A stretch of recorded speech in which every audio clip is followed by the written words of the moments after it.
Are you at a crossroads in life with unanswered questions? How does your past connect to your present life?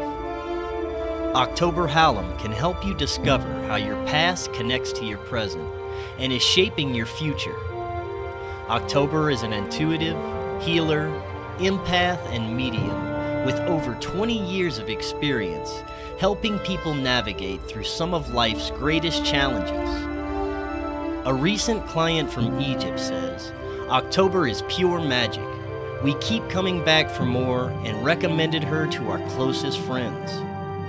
If you would like to book a session with October, please contact her at theancientgift222@gmail.com.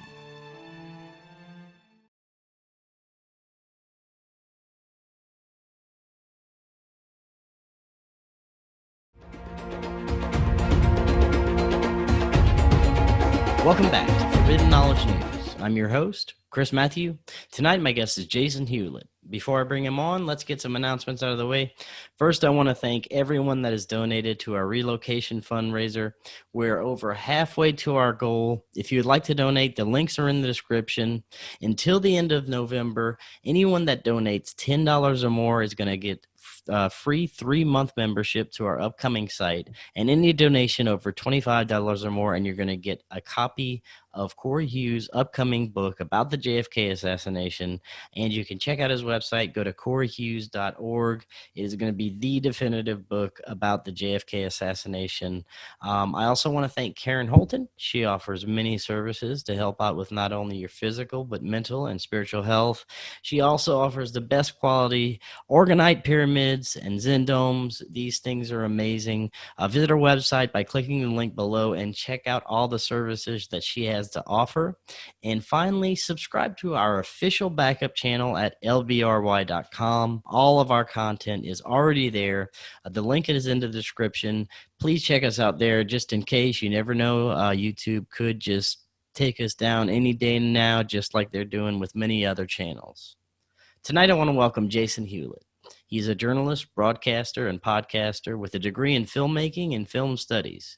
He has more than a decade's experience as an investigator and researcher. He's experienced paranormal phenomenon since childhood and went on his first ghost hunt in 2003. He conducted his own investigations until joining Vancouver Paranormal Society in 2017, where he is now a lead investigator and society director. He is also the writer, director, investigator of We Want to Believe, which is a paranormal reality show that takes an un-Hollywood approach to the pseudoscience of paranormal investigation. Jason, welcome. How are you tonight? I'm doing great, Chris. How are you? I am very good. Thank you so much for coming on. Thank you. Yeah, same. I'm a fan of the show. I've been enjoying listening to your episodes. I can't believe how prolific you are. Really, thank you so much. I did pay you to say that, so that's okay. No, tonight's going to be fun.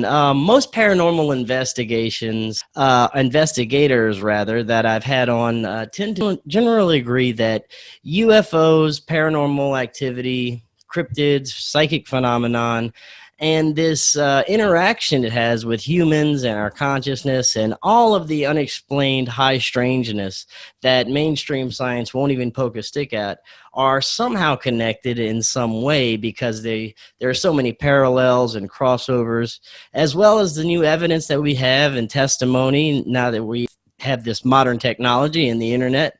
We're going to talk about this and much, much more when it comes to the nature of our hidden reality. But first, let's start with what got you interested in paranormal phenomenon and high strangeness in general. It was a couple of things that happened to me when I was a kid, which is, I think, when it happens, starts a lot of people, kind of have these experiences that pique their interest. And I had kind of two things that went on that kind of really started it. One, when I was like, maybe 5, 6, maybe 7. And my mom and I were going to go pick up a friend of mine who was going to sleep over.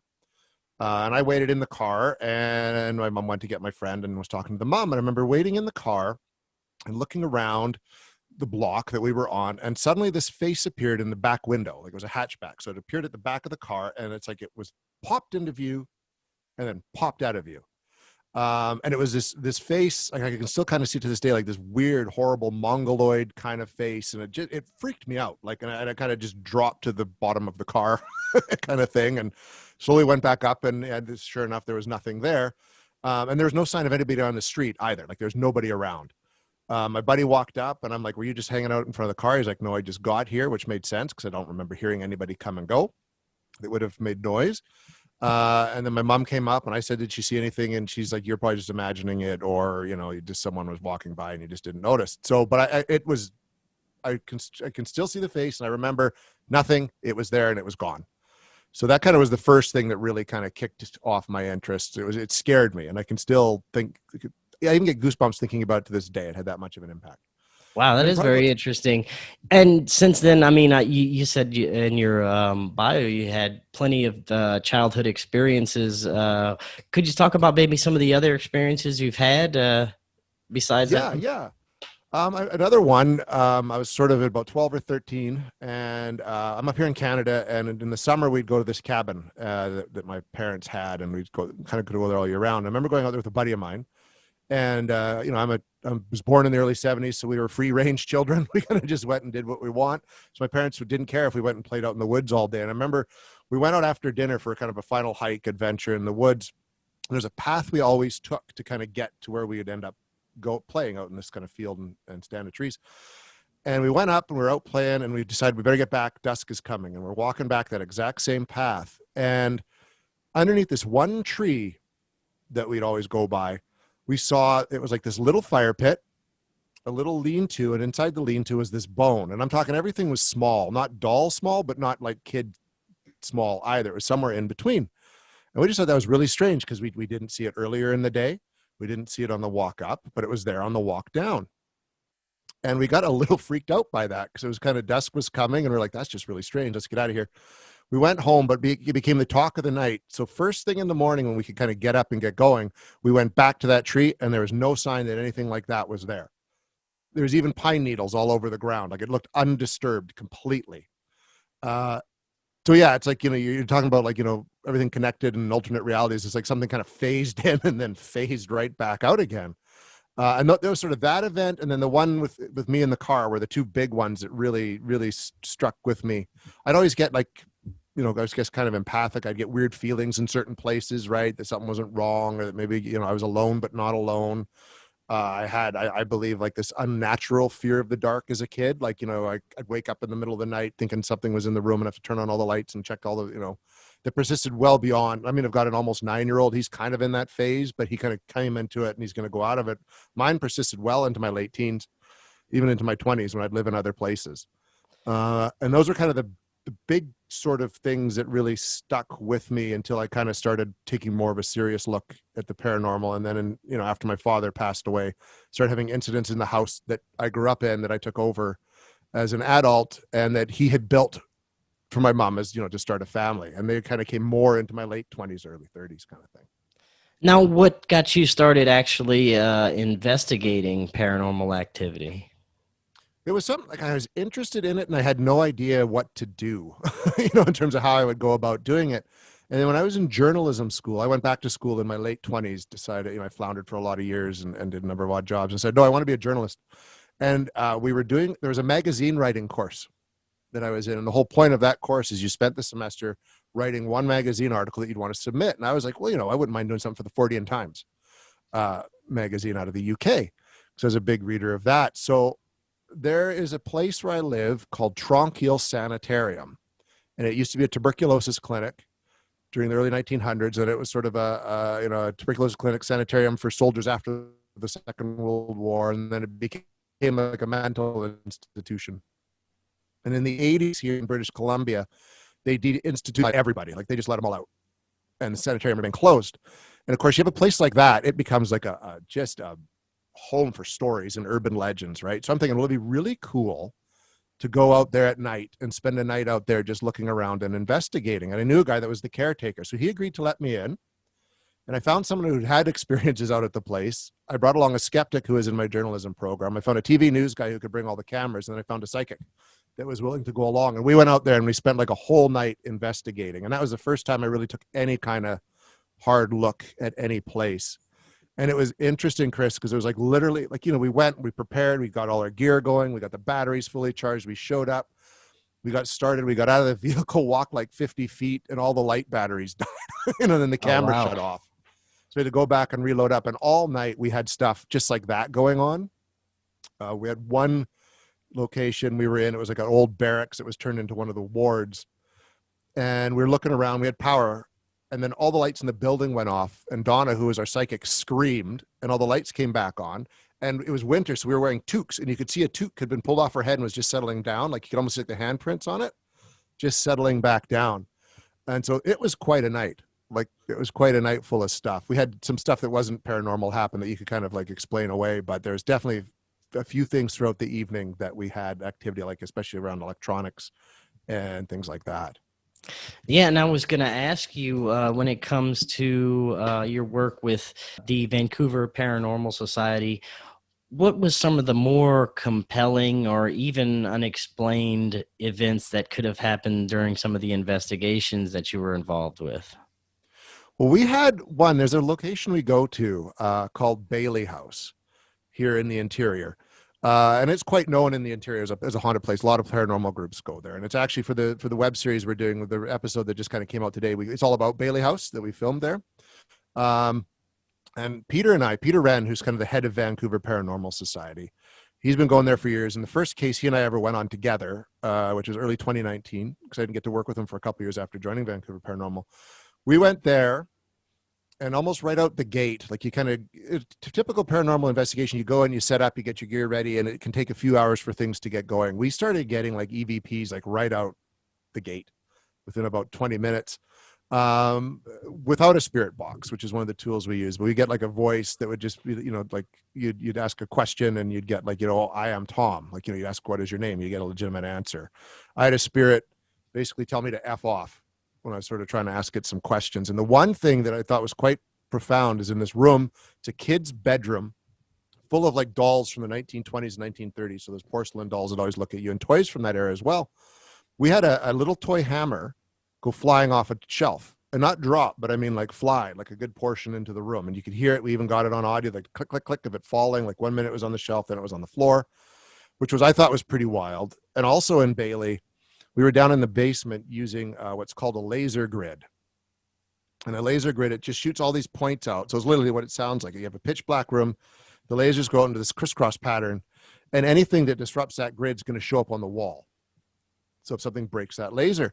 And we had the laser grid down in the basement. We're showing it around, and there's a spot where it looks like, a shoulder of someone breaks the laser grid. So I switched the lights on. There's nobody standing there. There's nothing in the way that could disrupt that grid. So I turned the lights off. The shoulder's still there. And I did that 3 or 4 times. And finally, on the 5th time when the lights went back off, it was gone. So it was like something stood there and then left, which I thought was really, really interesting. Another place, it was a hotel, rural hotel we were at. We were in the dining room. It was my first investigation with VPS, actually. I was still just sort of it's a test run to see if I'd work out or not. We had a motion detector on the floor during an EVP session. And they're asking questions, and we're not hearing anything. Because a lot of times you don't hear it when you're there. You pick it up on your digital recorders after the fact. But we did like, give us a sign of your presence. And suddenly like the motion detector would go off. Like someone walking in front of it, like back and forth. So you'd kind of get this, woo, you could follow the sound of it moving and then be nothing. And then it'd come back like something pacing back and forth in front of this motion detector.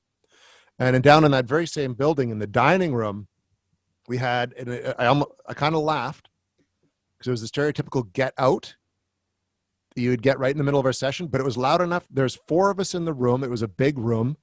We were all spread out. Everybody in the room heard it without headphones or anything. It was just get out. That I thought was quite profound. And for that to be a first night out and to get something like that, I was like, oh yeah, it's game on. Like this is fantastic. So those are kind of a few of the big things that have happened in the 3 years that I've been doing. It's not like on TV where, things go always flying off shelves and people are turned upside down and crosses flip over. You know what I mean? I have nothing to that extent, but those were some of the big, what you call big in a paranormal investigative sense so far. Very cool. Now you mentioned EVP and Spirit Box. For those that may not know the difference or be familiar with some of this equipment that you use, could you talk a little bit about the difference and what they're used for? Yeah, for sure. EVP is just that. It's an electronic voice phenomenon, and it's something we use. The digital recorder is kind of your main tool that any investigator uses, because you always want to record what you're doing. So you can get a digital recorder anywhere. You can spend like $20 up to several $100s. And that's basically anytime you're doing what we call an EVP session. So you're in a room and you're trying to communicate with what's ever in there. So you ask questions. So before you go in, you want to do research. So you kind of know the location, any of the stories. You try to ask questions that aren't simple yes or no responses. You want to get answers that make sense. Like at Bailey House, there was a past owner named Tom McDonough. So we wanted to get a name. So we got a name like Tom. It corroborated the story we had heard about Tom McDonough once owning the property. So you do that. And then whatever you catch on your recorder is considered an EVP, electronic voice phenomenon. So that's kind of what that is. The spirit box is kind of a communication device. It's still very controversial, but it's an AM FM receiver that continuously cycles through AM FM radio channels. So you get a lot of noise. Like it'll kind of make like a chuck, chuck, chuck, chuck, chuck, chuck. Then you'll get like pick up radio signals and stuff like that. So a lot of it, you have to, again, be very careful in what you're asking. But when you can take an answer as something more than just maybe noise, white noise, is when the chattering will stop, the noise will stop, and you'll actually get a response to a question that you're asking. Again, an intelligent response. And so that's how the spirit box works. It's a good tool that way. But you just can't count everything that it says as being accurate. You kind of wait. And then we've had bits where you hear the audio stop, you get a response, and there's a voice. And we've had several times where it's like you actually communicate with something, the voice doesn't change. It's exactly the same voice. It'll go on for several minutes as you're asking questions. So it's like you're actually communicating one-on-one, like you and I would be, only, I'm on one side of some reality, you're on the other, and we're having a bit of a conversation back and forth. So those are kind of two of the primary tools, as well as like digital cameras and things like that. Yeah, and when it comes to the spirit box, I've heard skeptics argue that it could be any kind of interpretation from the sounds or voices coming out of the spirit box, and it would be hard to kind of prove that it would be anything other than just something random, other than besides an actual consciousness or something intelligent that you would be communicating with. Well, absolutely. And a lot of the times what we pick up, like we find it very compelling at the time, but we don't submit it as evidence because you're for that exact same reason. It's only when we get something like I was saying, where it's like, okay, we're getting the exact same voice here and it's responding to questions very specifically. And even you can tell like the tone will change, like it's getting kind of mad, right? Because like, well, we're not leaving until you know what I mean? Like then it's like, okay, we take that as something a little more accurate. I mean, we were in another place that we were investigating. It was like a social housing building. And there's a gentleman, like there's this whole conversation that had been going on at this place about some kind of demonic entity, which I hate getting into because I'm not an expert on that kind of thing at all. But someone had captured what was claimed to be a demon in a jar. This Aboriginal medicine man had captured it and left it with the owner of the hotel. We had a guy in one of the rooms that was always yelling at, saying that he was being visited by some dark shape and it was a demon. And actually, when we were doing the tour, he started going off, yelling at this thing, swearing at it, "You're a murderer, demon, blah, blah, blah." And then, of course, when we're doing one of our first EVP sessions on the spirit box, like, tell me your name. And you get like a demon. And it's just like, really, but that voice sounded very electronic and magnified. So you don't know if it was kind of fit in with everything else that was going on at this property, but it almost sounded like you were picking up a radio signal that's just kind of the bit we happen to hear. A joke one of the people on the team makes is always like, how do we know that it's just not some bored trucker parked on the side of the road and we're happening to get him on the CB and he's just playing with us? Do you know what I mean? Like, right. You got it. And that's the thing with this whole, I guess, pseudoscience is everything has to be taken with such a grain of salt because it's not something where nothing that we consider evidence you could put in a court of law and not have it argued away. The equipment we're using is very unscientific and you can't come up with a hypothesis and retest it over and over and over again. It just doesn't work that way. But we're trying the best we can with what we've got and kind of the field that we're playing around in. Talk a little bit about how We Want to Believe came about. It was kind of born out of a conversation that Peter and I had. He's been approached many times by various networks to do kind of a paranormal TV show. And he's turned them down pretty much every time because he used to be a part of TAPS, which was, of course, Ghost Hunters and all these other TV shows that have been associated with it and he just sort of heard through the grapevine and just, that a lot of these shows, even though they're said to be unscripted, they actually are. And at some point they have to do something, because a lot of the times when you go to investigation, you get nothing. So you can't have a whole TV show where nothing happens. So eventually you got to stage something or play it up for dramatic effect so that people keep tuning in and the ratings don't go down. So he's always said no. So we decided maybe the route to go is to do like a paranormal podcast. Go out to these investigations, take all the audio that we record, put it together, create like, just a wraparound where Peter and I are talking about what we experienced, playing the EVPs and that kind of thing. So we were going to go ahead with that. And on the first time we were going to do this recording session, I did a Facebook Live video just explaining, hey, we're going to record our first podcast investigation here, blah, blah, blah. I'm friends with a guy named John Fallon, who runs Arrow in the Head, which is part of the Joe Blow movie network. And it's one of the biggest movie entertainment sites on the web. And he saw it, and he's a filmmaker as well. And he's like, dude, like, why do a podcast? Why don't you do a YouTube show? Because we're just launching a YouTube channel, Joe Blow Horror Videos. And we're looking for new shows to put on. It doesn't matter that it's not like a horror show or anything like that. That'd be really cool.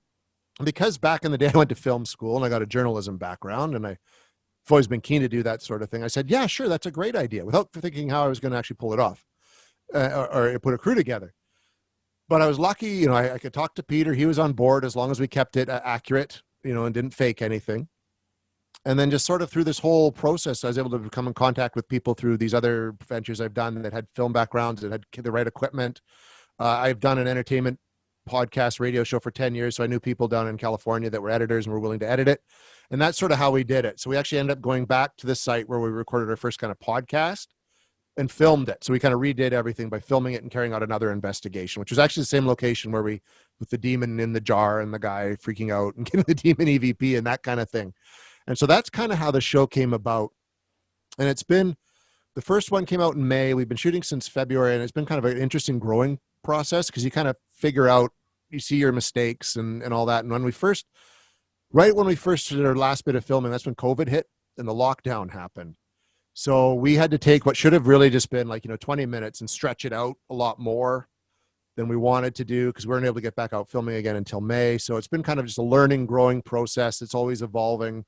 But the feedback we're getting from sharing it with people in the paranormal community has been super strong and super positive, and people are appreciating that we're just showing it as it's happening. We're not faking anything. And even at the end of every investigation, which is usually each investigation is about a 2-part episode, we kind of compile what evidence we have, we put it out there, and we leave it up to the viewer to just decide if anything's going on or not. We don't say, yeah, it's this, and this is what's happening. We leave, because we don't know.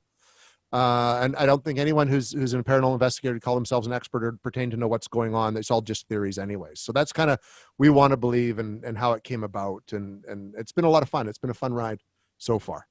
Yeah, it's very cool. And when it comes to paranormal investigations, most people think of, the popular Travel Channel type, over the top, scripted, and so-called reality shows, or possibly the Hollywood movies that you were talking about earlier, where people are, thrown against the wall, or demons appear, whatever they're portrayed as in Hollywood.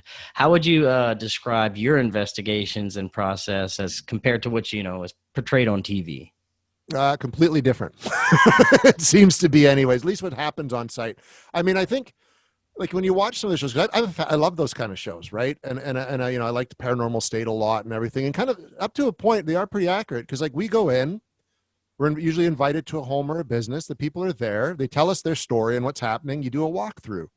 You kind of compile all the information that you've got, and you interview the people there. So, I mean, if you watch a lot of those shows at the beginning, it's very much just like that. But when we go in and investigate it, it becomes, again, in a way similar, because you get to see these guys, they're walking around and they're asking questions with their electronic recorders, and sometimes they use a spirit box. They do Gansfield experiments or whatever. But we don't antagonize like you see in some of those shows. Like, there's some of them where they just go and they're yelling, they're screaming, they're demanding these things come out, or they're going to banish them. It doesn't happen that way. We're very respectful. And a lot of it is just sitting around in the dark or walking around asking questions.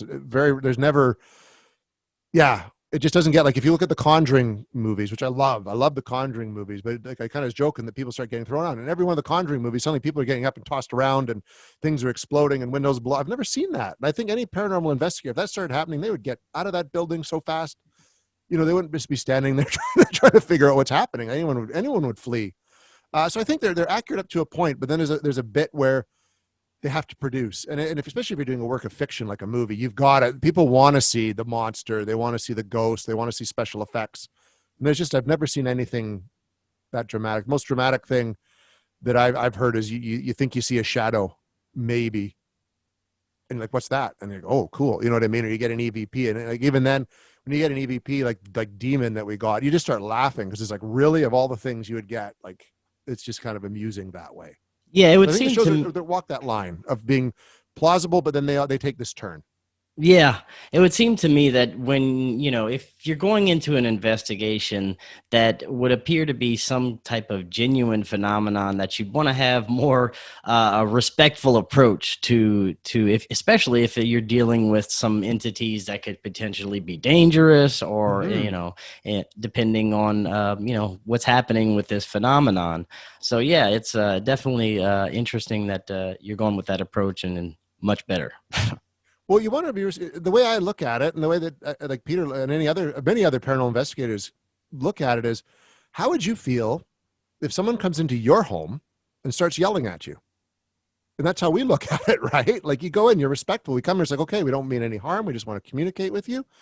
We're just here to ask you a few questions. Just please give us a sign of your and that's literally how we started, right? And at the end of it, it's like, okay, thank you for your time. Please don't follow. You're not welcome to follow us home. We're leaving. And you're friendly about it, right? It's very rare. I mean, we've even then, though, we've picked up angry voices that don't want us there. And, we'll, at one point, if that's happening, it's like, all right, well, do you want us to leave, kind of thing? And if we get like a definite yes, it's like, okay, we're out. Like, we're going to go. We're not playing with that, because even though life's not like Hollywood, and I doubt that suddenly this portal to hell's going to open at one of these locations, we're all going to get sucked in. You are playing with something you don't understand. And you have heard of people who have been harmed by things, or at least, tormented to the point where they're very upset, you know what I mean? And it can really disrupt their lives. And we don't want that. We've been to places where people have claimed, that said that they don't like it. They don't like this going on. And there's sometimes you do come across dark things, and you got to be really careful about that. Now, ghosts, hauntings, spirits, demons, cryptids, even interdimensional beings, they've all been topics of my show. I want to get your insights into some of these, starting with ghosts and spirits. Now, do you believe that there are times when it comes to people that claim to have seen or interacted with a ghost or spirit, that they're dealing with a true spirit or energetic consciousness of someone who has passed away, or are we dealing with something different? What are your thoughts on it? I kind of got two schools of thoughts on that, and one of them, and it's one that I'm beginning to kind of really lean towards. Like, I like to think of myself as an open-minded skeptic. Okay, but at the same time, I have seen, like I said, I took over the house that my dad built, and he built it. And I always felt a presence there after he left. I remember one time being in a room talking to a friend of mine who had never met my dad, but he was kind of like, talking about him and getting to know him that way through stories. And he actually said to me, my friend, who's like, well, do you ever think like that maybe he's still around? Kind of thing. And I don't know. I'm not really sure. And all the lights in the house went out. They didn't go out on the street, so it wasn't a power outage. Other houses were lit, but all the lights in the house went out. And I don't know what prompted me to say it. I said, look, Dad, not now. And all the lights came back on again. And I've seen things, and I've heard things down in his workshop basement that sound like him. I even believe at one point I saw his shadow or something that looked like him walk down the hall from his bedroom downstairs to the basement where he worked at. So there's a part of me that really believes that these are, at least in some cases, being people that have passed away, that for whatever reason are choosing to stay, or they can come back in some sense. I think a lot of it has to do with electromagnetic energy. I think we're all beings made of energy. The Earth has an electromagnetic field. We have electromagnetic energy in us. And I think when we die, that energy has to go somewhere. And why couldn't it just kind of get mixed in with the energy? Almost like a tape recording. Remember back in the days of like the old audio cassettes where you could record and then you could record over it, but sometimes you're listening to a recording and you can hear past recording faintly in the background. I think it's something like that. And then some of that just becomes residual. So it's something that just repeats itself over and over again. So in certain places, if you go at a certain time, something will just play over and over again. It could be the same motion of walking down a hall or a door opening, closing, whatever. And then for whatever reason, there's other ones that are intelligent, and maybe that energy can interact with us in some way. And I think that's kind of where in that sense, where a lot of these kind of hauntings or alleged hauntings or activity could come from, is just the energy of a dead person left behind playing itself over again. Yeah. And Peter will say the same thing. A lot of investigators will know. It's kind of where a lot of people are leaning towards. That's actually what I was about to mention. It's like some sort of energetic memory that's on like a replay. It's very interesting. Like people would go to places that have had Civil War battles, and all of a sudden they'll be in the middle of a Civil War battle. Yes. Things like that happening are very interesting. I agree, and that's like same when I believe that I saw like my father walking down the hall. He would do that walk all the time in the bedroom, just back down. And so, how could that? Maybe that is just him happen to replay at that moment. The thing with the lights really threw me for a loop, though, because I mean that was interacting with me. But I always looked at it as very much a practical joker. He liked to play jokes on people, so it fit right into his personality, sort of thing. But on the other hand, there is what you were mentioning earlier, that in some way it is all interconnected. All these different phenomena that people are seeing, which John Keel touched on that, in the Mothman prophecies, and he wrote about it in several other books. And part of me is also leading towards that, but I think even that, like we're calling it all paranormal or supernatural, but I think it's a very natural thing that's probably been around us since the dawn of time. If you read the Bible, they mention spirits and UFOs and all this kind of stuff, chariots of the gods. So I think it's all been around us. We're just not sure how to react to it. And maybe back in the day, we did interact with it more and just took it more for granted. Whereas, we've developed, different schools of thought and science and all this stuff. And we live in a different world than we did many hundreds of years ago, where we've got all this stuff vying for our attention, and we're just not switched on in that way. I mean, Colin Wilson, an author who wrote a book called The Occult, called it Faculty X. And I think that kind of plays into things too. And then you could get into multiple dimensions and all that stuff, which I'm not an expert on, but I think that could also be a part of it, Yeah, I happen to lean towards that as well, that there's this whole spectrum and this whole type of realm and world beyond the spectrum of our vision, with light teeming with life that could be any type of entities, and that's very, very fascinating to think that there is actual other consciousness, that is actually here, that we used to interact with. It used to seems like the ancients used to interact with plenty of different type of strange, different intelligences and consciousness, and we did at some point just shut ourselves off.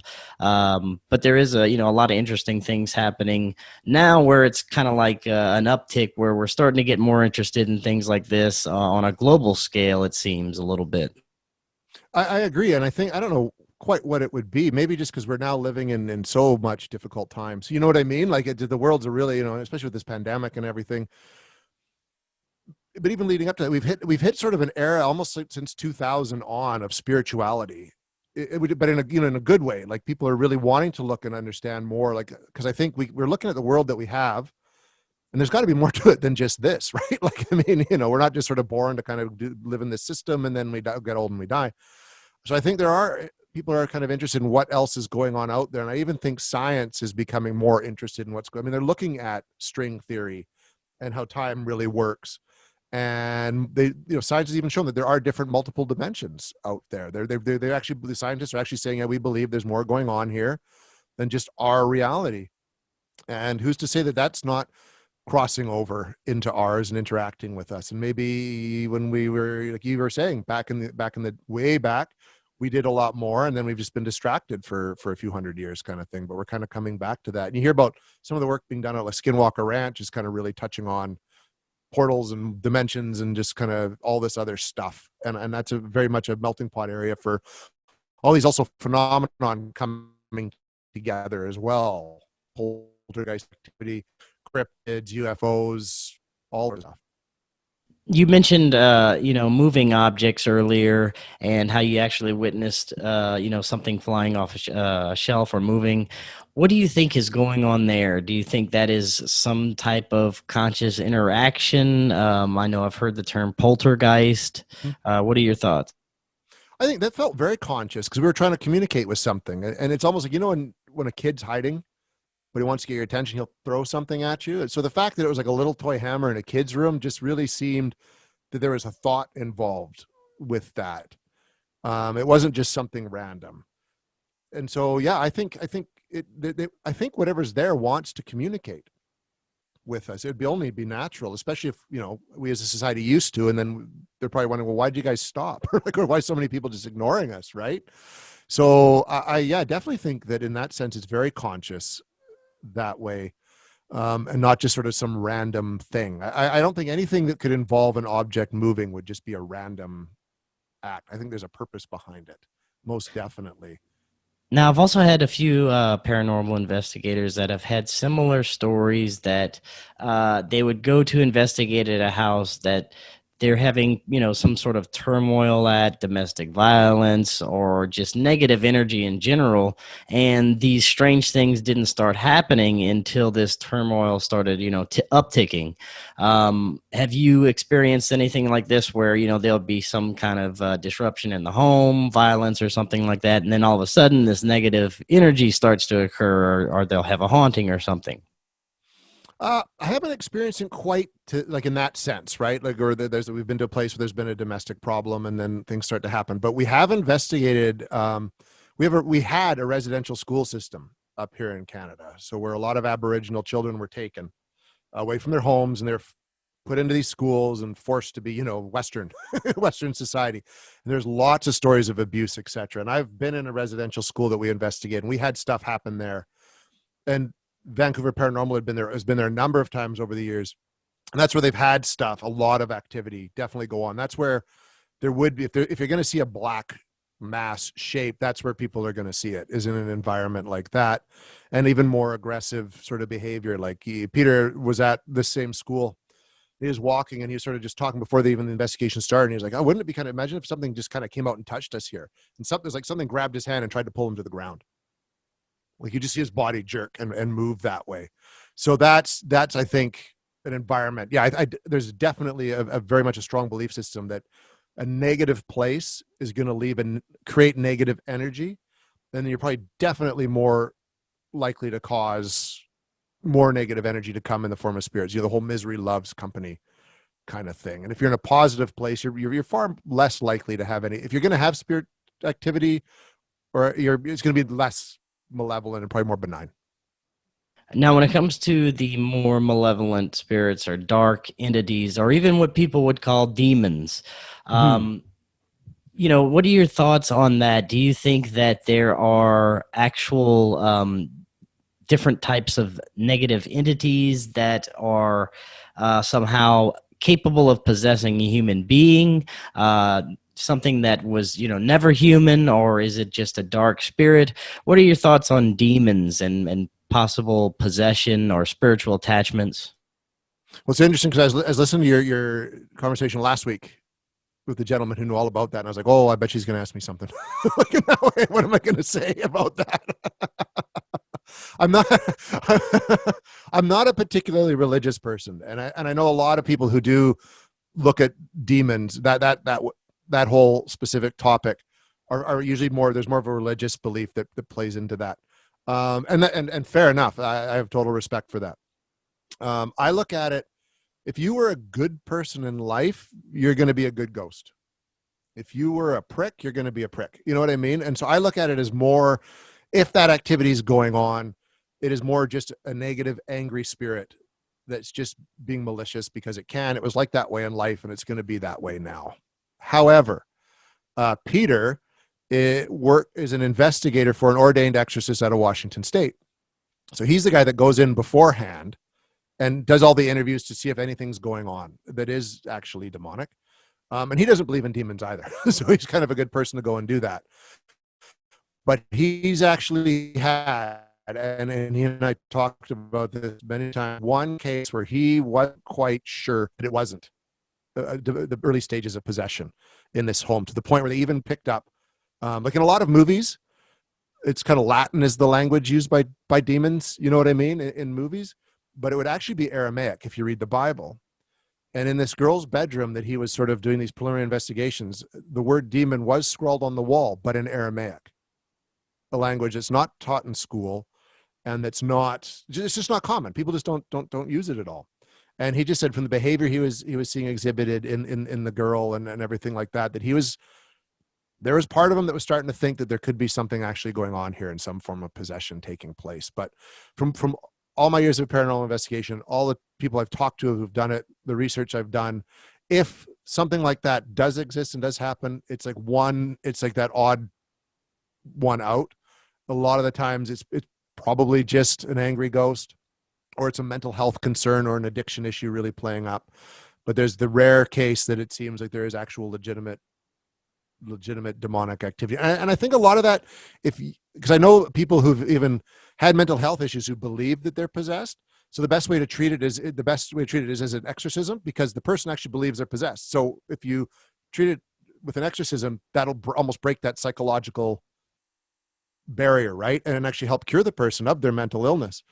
So I think if you're a person who believes that there could be possession and you start having issues, that you're going to almost believe yourself into that state of mind. I think the mind's a pretty powerful thing. That's kind of where my loose belief system in that regard kind of comes into play there. I think I would I hate to use the word love to experience something like that. But I would, if that's happening, I would very much want to see it, just to have that little bit of doubt in the back of my mind put to rest. You know what I mean? Okay. Because if there's demons, then there would be angels, right? And then there's a whole other system out there, a whole other world of possibilities. I think part of me really would like there to be that side to life. I just haven't been in a position where I'm ready to quite grasp that yet. Right. Well said. Now, you mentioned, while we're on the spirit topic of demons, you mentioned a demon jar, and you did an episode about this. Talk Yes. a little bit about this episode. It's pretty interesting. Well, yeah, that was the one, we'd originally done that as the podcast. So we'd gone in, so we'd heard about the demon jar, and what the demon jar was. Okay, this place, it's now used for social housing, but it used to be a hotel. So it had like a main bar at the front, another bar at the back, and then the hotel above. And the one main bar is still open. I don't know why they'd put a main bar open in a place at social housing, but whatever. And there's a patron that would come in there. He was an Aboriginal man, and he fancied himself a medicine man. And he went up to Reese, who was the manager, and our contact there, and he had this jar where the lid was taped up. And he says, every time I come in here, there would be this spirit, this demon that would harass me. So he's like, I caught it and I put it in this jar. I've sealed it. And he goes, I'm going to give it to you. Don't open it. That seemed strange, but okay. So there is this jar. So when we went back to film it, we got him to break out the jar. And it was about, I can't show it, but it's, it was a small jar, empty, completely empty. But over the course of our investigation, it would, almost like humidity inside it, the condensation would appear inside the jar, even though there was no airflow and no moisture. And then that would all just disappear and it'd be completely clear again. And that happened 3 or 4 times throughout the case of us filming throughout that whole day. We were there all day, which I thought was interesting. And then that was also the place where there was the guy in the room when we were doing the tour, just starts losing it, like swearing at something and calling it a demon and a murderer and get out of my room and go away and all this stuff. And we actually stopped. We actually have it on film. This guy, we didn't go into the room, but we have him. You can hear him.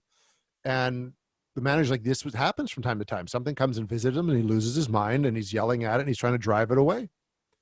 And that's also where we picked up Demon on the Spirit Box. So it was like, despite our best efforts, it seemed like there was just this narrative around this demonic figure in this hotel that's now used for social housing. And that kind of became the crux of that episode. I think it ran about 3 parts, 4 parts. We also had in that one, there was a woman that was staying there named Holly who ended up hanging herself in the building. And we actually got her name through an EVP session as well. We were trying to find out, who's here? Is there someone here? Yes, there was a woman's voice. Well, what is your name? My name is Holly. We got that as well. So it was kind of these 2 things that kind of tied in. And Sarah, one of our investigators, right before Demon showed up on the Spirit Box, she picked up a growl through her headphones. We were in a completely different part of the building. Wow. We got a message. We just got Demon on the Spirit Box. And I'm just like, Sarah just heard growling. just we didn't want, because we tried to be an un-Hollywood, trying to present us. And of course, our first time out in the first 3 episodes are all about this demon figure at this hotel, right? It was just like, what are the odds? But it made very interesting, compelling stuff. It really did. Yeah, that is very interesting. Yeah, go check that. I'm going to leave the links to that in the description, of course, to all the shows you've done so far.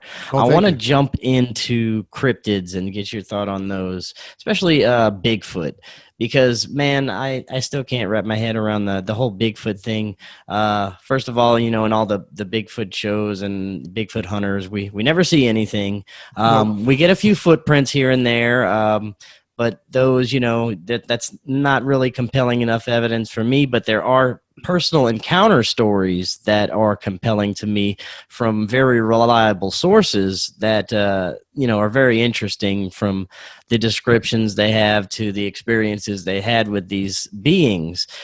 So what are your thoughts on Bigfoot? Do you think that this is a supernatural thing, or is this some sort of lost type of hominid that we had here, or what's going on with Bigfoot? I hate trying to solve an unknown with another unknown, so I'm always hesitant to lump Bigfoot in with UFOs and all that, although there's a big camp believing in it.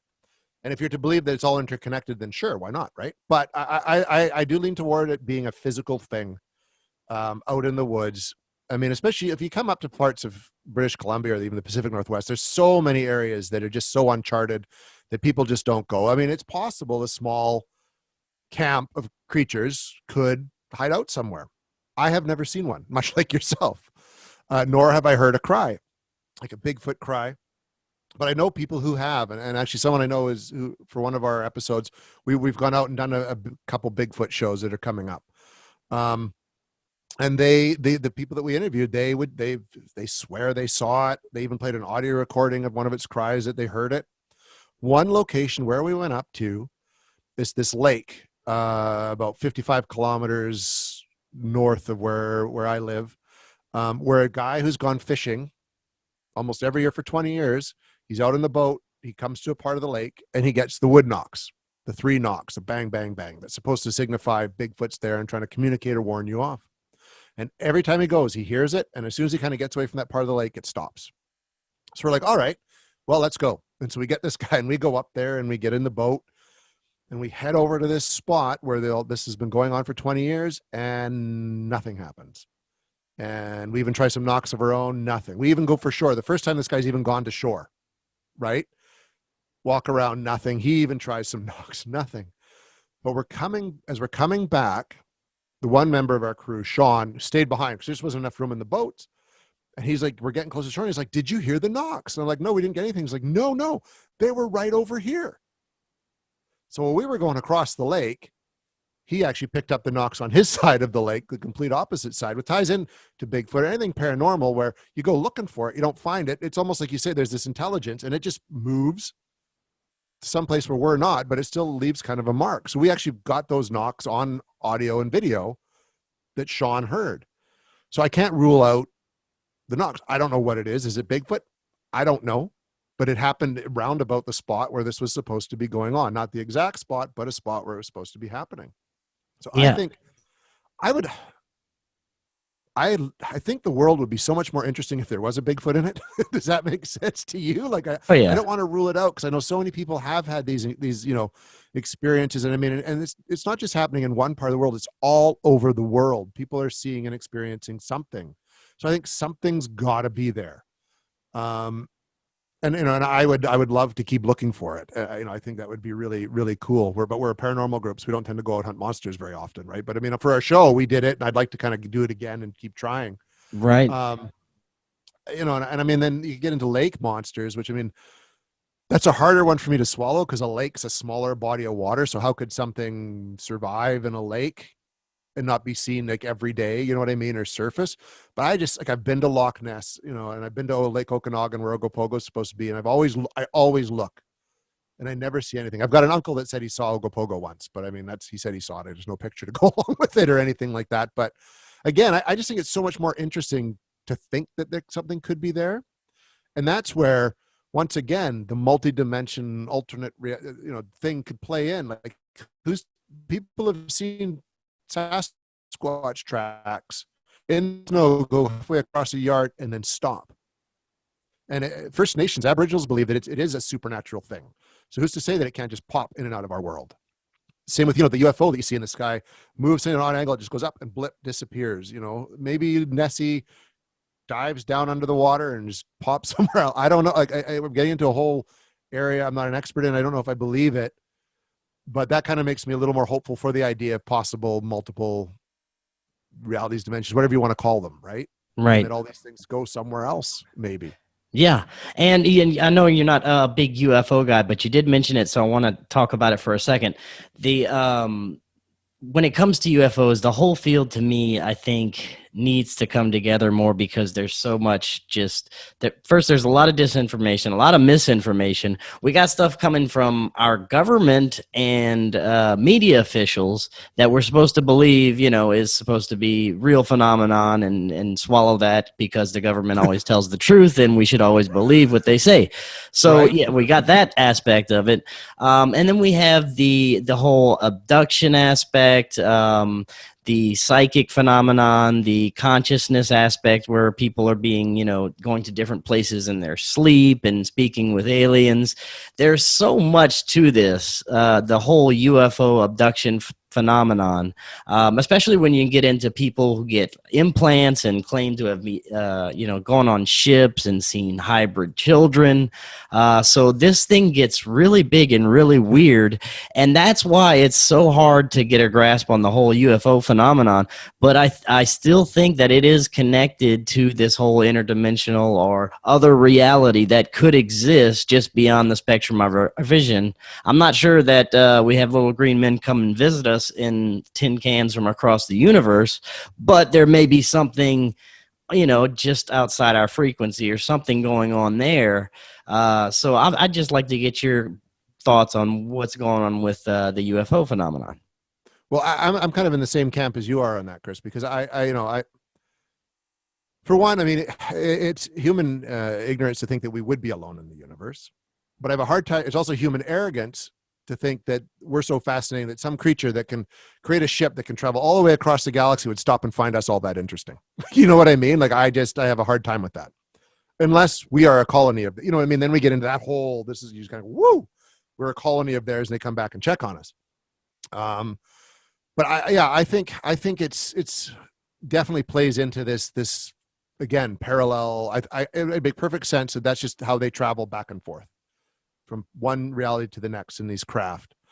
And if you look at it, UFO phenomenon, again, has been documented all through human history, but it was described back in ancient times as chariots, because that's how we traveled. And then in Victorian time, it was described as Zeppelin-y airships, which would be the high-tech thing then. Now they look like stealth bomber spaceships. So I think whatever that is has always been here and always been interacting with us. It just matches where we're at in time. So it's not so far out that we're not freaking out, right? Because when UFOs started to show up during the 50s, there was definitely a spy plane program going on. The Cold War was on. The Russians were spying on the Americans were spying on the Russians, and they were using high-tech craft to do it. They've admitted to that. So the best way to blend in is to look like these high-tech craft that are flying around already, and then, you know what I mean? And then we aren't taking, they're just can blend. So I find it easier to accept UFOs as something that's not from space, but it's from some kind of other part of our reality, and that that's how we're seeing it. And it would make sense then that all this other stuff could be in some way connected to it as well. I keep coming back to John Keel's thing, though. I think he called them ultra beings or something like that. Extraterrestrials, yeah. Yeah, ultra terrestrials. And they just adjust how they look at different times to interact with us so that it's just easier for them to do that. And they're kind of playing around with us too. They're obviously smarter. They can jump from one plane to another. And it's like their little experiment kind of thing, which to me makes kind of sense, right? Like we're kind of still poo-throwing apes probably to these guys. Like it is fascinating when you start to look at it. And, like you mentioned that over the years, the phenomenon's kind of shaped along with our evolving consciousness. But what makes the UFO thing most difficult nowadays, I think, is the military aspect, that they have so much tech that they're not telling us about, and we may not be able to tell the difference between our own military stuff and some genuine phenomenon. So that also adds a little bit of confusion and problems for the investigations and the whole phenomenon in general. You're right too, though. That the people investigating it don't work together well. A friend of mine who's part of the show, Sean, he's an executive producer and does the music. He's a big UFO guy, and he used to belong to like these groups that, in the chat rooms and on their website. And he said, why don't we all just pick a night? We all go out, we pick a part of the sky, and we all point our cameras and telescopes and all that just at this part of the sky. So if anything happens, we'll see it from all different parts of the world. And then we can say, okay, there definitely was something there. And everybody just told him he was nuts. Why would we want to do that? You know what I mean? Like, they just didn't, it's almost like, and we get it actually in the paranormal investigation field. No one paranormal investigation group works with another one at all very well, because everybody wants to be that group that gets the big aha moment. But one group of 20 people isn't going to get that aha moment. We all got to kind of team up and work together if we want to kind of present anything serious that science is going to take a look at, because we got to face the fact that we're not going to have any credibility until science gets on board and just goes, holy cow, yeah, you guys got something and it's real. And now we're all going to look at it. Right. So I think, yeah, there needs to be this better unity amongst everyone investigating this kind of stuff if we're going to actually ever end up finding anything. Earlier, you had mentioned that I believe you brought a psychic along for one of your investigations. Is that something you normally do? Do you have psychics join you in your investigations? No, we don't, actually. It's very rare. Hang on, I got a cat. I see that. Good kitty. Yeah. No, we tend not to. A lot of the times, like we did bring one along on one of our investigations for the show. I did when I went on my own because I didn't know any better at the time. But the big thought is, and I agree, that not a lot of psychics you can't trust them. A lot of them they don't actually have an ability. They're con artists. They're trying to make a buck. Like if any psychic that's charging you money, same with any ghost paranormal investigation group that's charging you money to investigate, just run, because they're not doing it for the right reasons. So I think if a psychic comes along and they want you to pay, you can't trust them.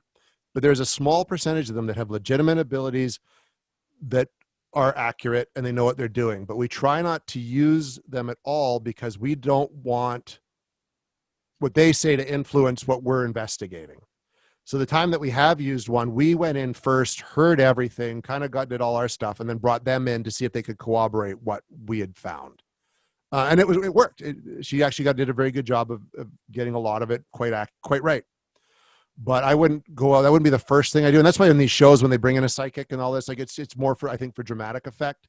And if you did bring one in first, even if they were legitimate, they're going to say things that's going to influence your judgment. And every investigation and every investigator should have a clear mind going in and no preconceived notion of what's going on there, because you can convince yourself of anything. We're already going into places that are supposed to be haunted, so you're already almost primed for something to happen in your mind. So you want to be as kind of aloof and clear of mind and skeptical as you can going in.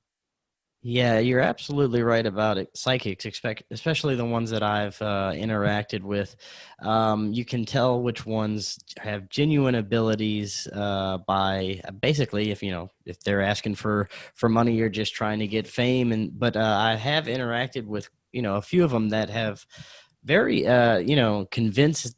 convincing information that they've given me.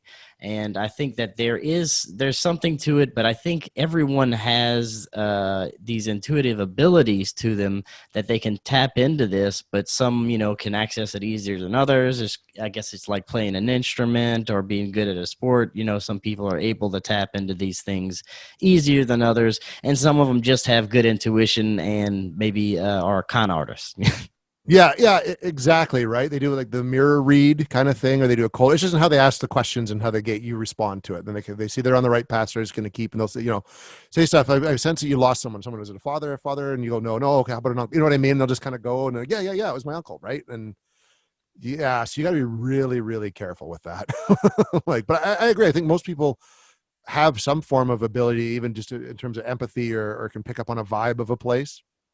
And we just run it off as being instinct more than anything else.